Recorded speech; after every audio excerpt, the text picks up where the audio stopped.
Hello viewers, আসসালামু আলাইকুম। কৃষি মাঠ চ্যানেল থেকে মেহেদি হাসান শাওন। আজকে দেখাবো নতুন একটি ভিডিও। আজকে দেখাবো পেয়ারা গাছ নিয়ে ভিডিও। তাহলে গাছ লাগান, পরিবেশ বাঁচান। ফল গাছ কিংবা কাঠ গাছ।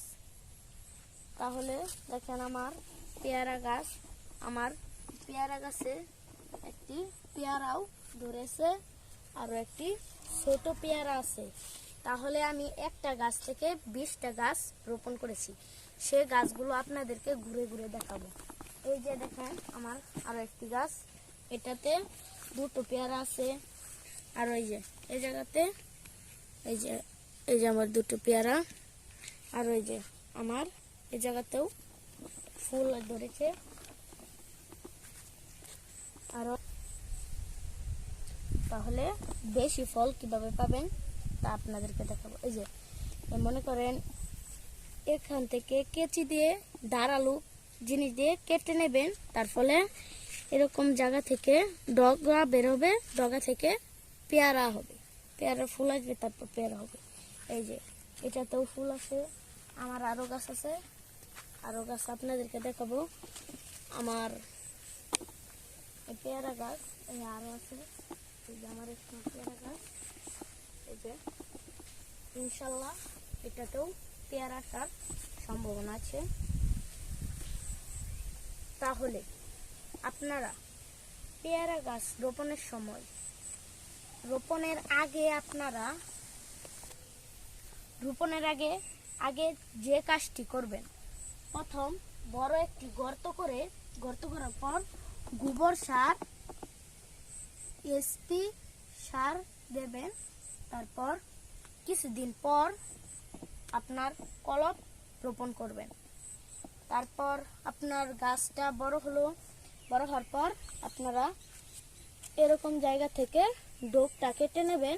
তার ফলে আপনার গাছের এরকম ভাবে, এই যে এটাতে যেরকম ডোক কেটে দেওয়া হয়েছিল, তারপরে যে এখান দিয়ে ডক হয়েছে, এখান দিয়েও ডক হয়েছে, এখান দিয়েও ডক হচ্ছে।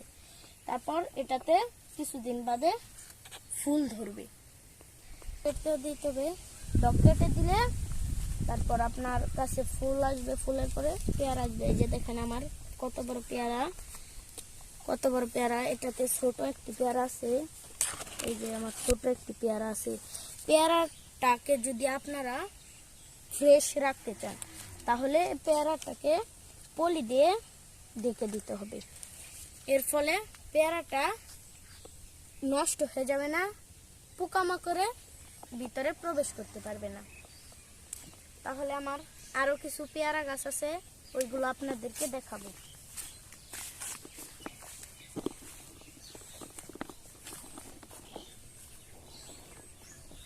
এই যে দেখেন আমার এখানে এই যে দেখেন আমার ছোট পেয়ারা গাছে, ছোট গাছে পেয়ারা আছে। এই পেয়ারাগুলো বড় হবে, এরকম সাইজ হবে, এটাতে আর ফুল আসবে। এই যে পেয়ারা, এই গাছে 4টি পেয়ারা আছে। তারপর এটা ডগা কেটে দিয়েছিলাম, তারপরে যে এগুলো বের হয়েছে।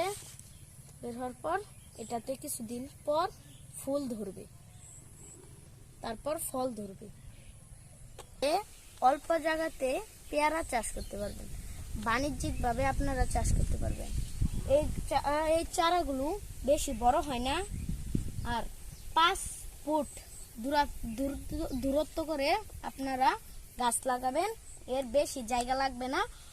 গাছটা ছোট থাকতেই অনেকগুলো পেয়ারা ধরবে, আর আপনারা অল্প দিনেই লাভবান হতে পারবেন।